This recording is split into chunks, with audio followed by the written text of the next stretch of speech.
everyone, I am Manisha Joshi, and joining me here today is Randolph Love III. I am so excited for all of you to get to know him.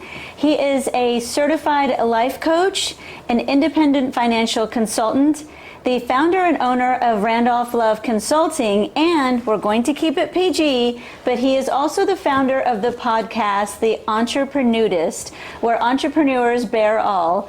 Randolph, thank you so much for joining me today. Thank you so much for having me. I appreciate it. Learning about you, and we've talked earlier, where did your journey begin? Because you are a multi-talented personality.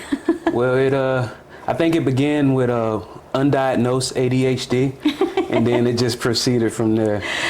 When did you kind of fall in love with financial consulting? Was there something more personal or at home that got you into the field? I think most people that's in financial consulting or even the insurance field, because a lot of people don't know that they are married together. They're regulated by the same entities. But a lot of people start out where I'm going to do this until. Yeah. That's how it started for me. I'm going to do this until. And now I look up 11 plus years later, until hasn't come yet. Wow, that's amazing. What makes you love what you do? Well, it's because a lot of people don't think about the catastrophes and the liabilities that they have. Okay. When I was going through my curriculum to become a certified chartered financial consultant, majority of the curriculum, 90%, was on liability. Wow. Before they even talked about making money, 90% of the book was how to avoid and mitigate liability. And then, here's how you make money. Because they know that it doesn't matter how much you make, it's how much you keep. So what made me fall in love with it was the fact that nobody else, well, at least and I hate it, for lack of a better word, the bottom 90%, because you know they have the top 10 and top 5 and top 1. Those people didn't know about it, and that's possibly why they can't seem to get over the hump and being financially stable. Right. What are the top 3 tips when you sit down with someone who doesn't know what you do or what liability means or what kind of insurance to get? What are some top 3 things that when you sit down with someone, you really sit down and advise them on and guide them through? One, I would say, is get a professional. Okay. And some people might say, well, I just got insurance from my agent. That's a professional, and that is true. Right. I sold insurance for 7+ years. Okay. But I went a little deeper than most people, and a lot of agents don't do that. Most insurance agents are salespeople. And salespeople know how to talk with confidence. Right. And when you talk with confidence to somebody, especially to somebody who don't know exactly what you're talking about, they're going to go for it. So I will say, get a professional. And when I say that, not just your agent, somebody else to look over what your agent is telling you. What sets you apart? I love that you said that, because I mean, all of us have either life insurance, car insurance, health, homeowners insurance, and it's sold by who we think are experts. But you're saying you've delved deeper. So what sets you apart? Well, I'm a chartered property casualty underwriter. Okay. That's the highest designation that you could get as a insurance producer or insurance adjuster. Okay. I'm a chartered financial consultant. Okay. And I'm a chartered life underwriter. Chartered life underwriter is the oldest insurance designation ever. Wow. So those 3 things, they call them the big C's. I got those in a year. Wow. Each curriculum is it takes on average people anywhere from 3 to 5 years to complete. Okay. I completed all mine in a year's time. So you didn't sleep for a whole year? No, I slept like a baby, but it's a talent.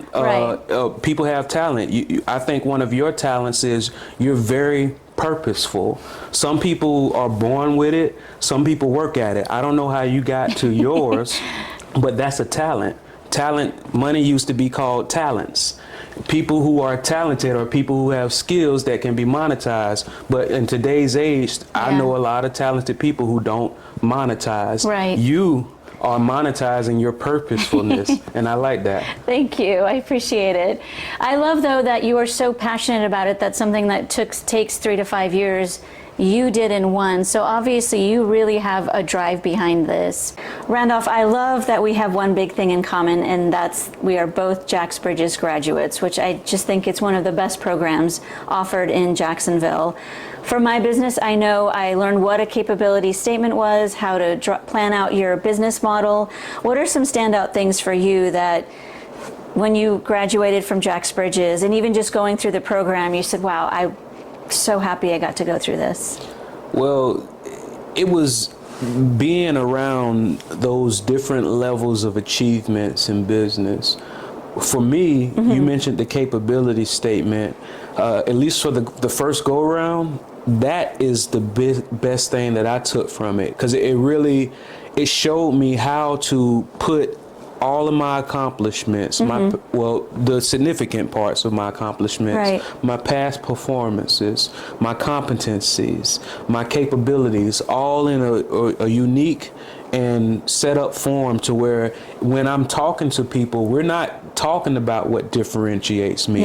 We're not talking about what my competencies are. We're not talking about my history. We're not talking about my past performances. They already got that. Now we're just trying to see if we vibe as business partners or people who are working to collaborate in order to reach our goals in our businesses. It skips all the unnecessary, because you lose a lot of business trying to explain what you're good at and what you do, and because you don't, you might be nervous.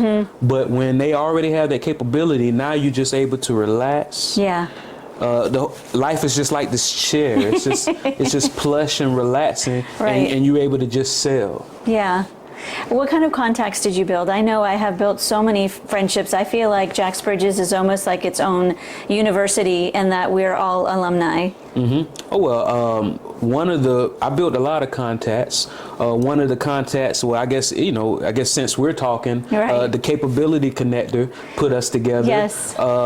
And also connected me with other things where I got contracts lined up with different organizations. That's what I did. And once again, it's because I was able to show my differences. I remember, and because a lot of people look at what I do, and some people might look at what you do and say that somebody else does that, somebody else does that, somebody else does that. But the way I see it is, do you remember the Chrysler 300? Yes. When the Chrysler 300 first came out, I remember everybody, me, myself, and my friends used to be like, that looks like a Bentley. That looks just like a Bentley. You're right. It looks like a Bentley. I remember that. Until one day, years later, I was walking in a parking lot. And just so happened, don't ask me why these two vehicles were even in the same parking lot, but just so happened, not only were they in the same parking lot, they were parked right next to each other. Wow. Back then, same color. Wow. That's when I said a Chrysler 300 looks nothing like a Bentley. There are a lot of people out here who do what we do, but they don't do it as well. They're not Bentleys. They're Chrysler 300s. It also reminds me of when you go to your primary care physician. A lot of primary care physicians are great. My family has the same primary care physician. My mother uses him. My sister uses him. My uncle uses him. Everybody uses him. And this person learned a little bit about everything. But here's the thing. That thing that you need them for, based off of what I just said, they only know a little bit about, because they chose that route of knowing a little bit about everything. When something goes past their level of expertise, that little bit about everything approach, they have to refer you to a specialist. A foot doctor, an ear, nose, and throat doctor. And now keep in mind, this primary care physician and this specialist both went to the same medical school. They both did the same residency. It's just one decided to focus on one thing. I focus on financial services. A lot of people say, well, you're a property loss consultant. You're a wealth strategist. They're regulated by the same people.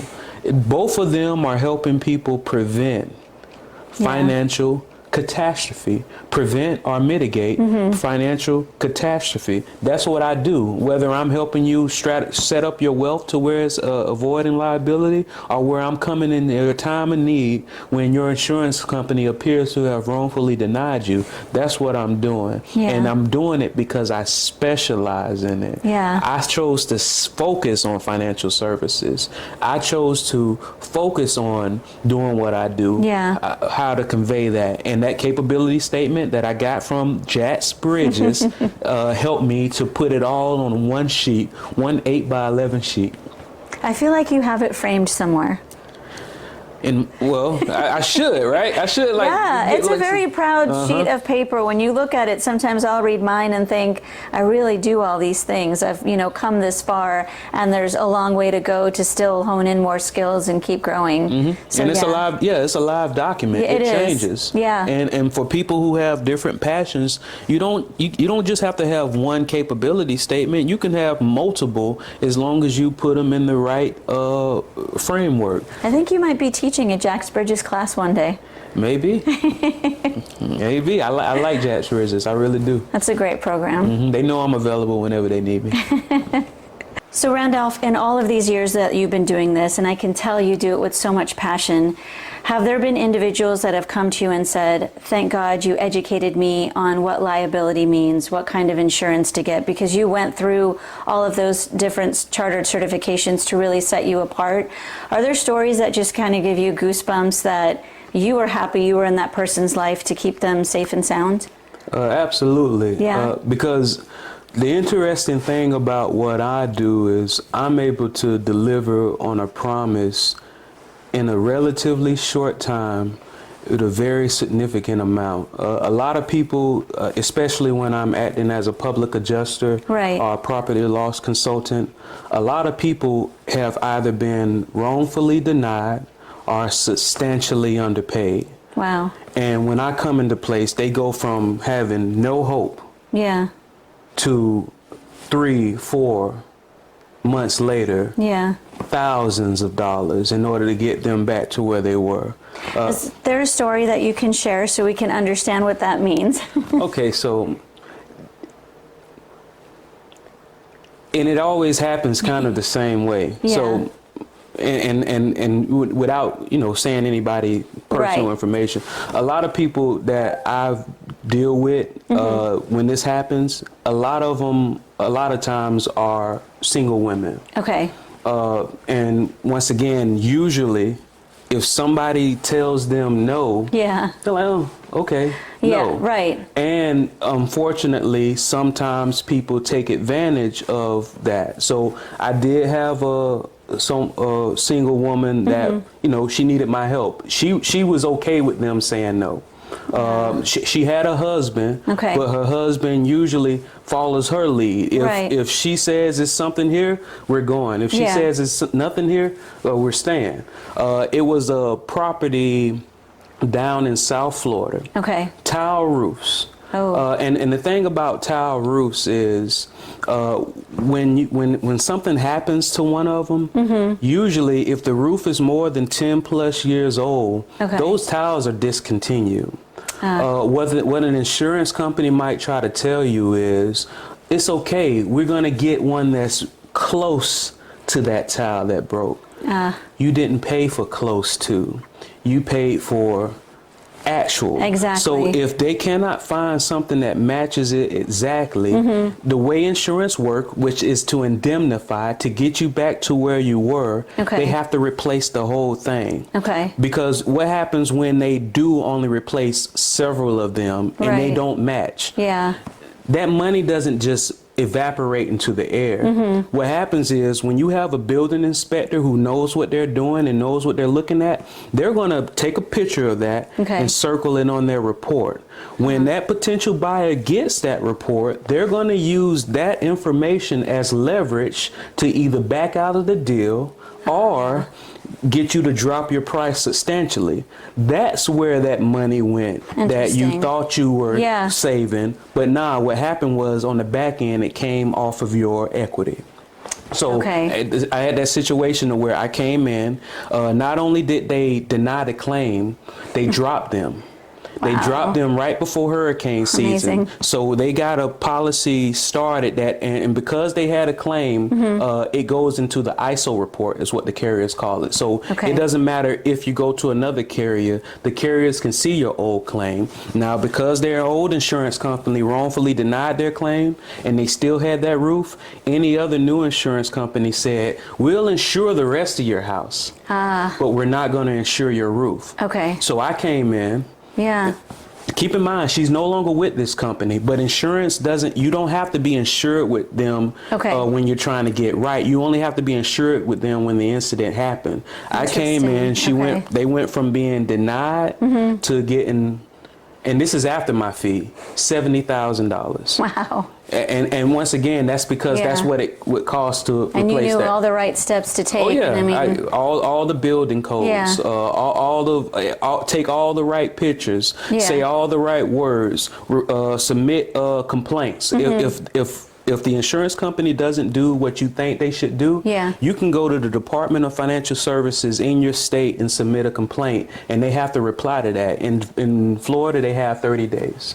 I think all of the viewers right now are going, I didn't know that, because I didn't either. I mean, it's very true. When somebody says no, you just think that's a dead end, nothing else can happen, and you took that whole envelope and pushed it way out and got her what she deserved. Oh yeah, as well as getting paid yourself. Oh yeah, well, that's a standard. Which is very important. Because what it is that's the first thing that I tell somebody. Yeah. If it seems like something that is obvious and easily, I say, you don't need to pay me. File a complaint first. And usually the complaints work, but if they don't, hey, let me step in. Go to Mr. Randolph. Yeah. So as an entrepreneur, you also came up with this podcast, which I think has the most unique name that I've ever come across. How did you come up, first of all, with the name Entreprenudist, and where were you inspired to start this? Got it. So it's the Entreprenudist podcast, the place to hear real entrepreneurs and business owners bear it all. And I started it, I came up with the name because I wanted a trademarkable name. Okay. I wanted to where if and when I build this up, that I could sell it. Okay. And people who are going to buy it, they're gonna put a premium if the word is a new word, that they can then continue to grow. And the reason why I started it was because I just knew a lot of people who were talented. Yeah. But they weren't using their talents to monetize things, and they were only going by the whims of their employers. Gotcha. So I say, if people can see that it exists, if I can have conversations about what I'm doing, if I can talk to other people and talk about it, once they see that it exists, then it becomes obtainable. Once something is obtainable, then you make a plan. For the longest, they thought a 4-minute mile was impossible.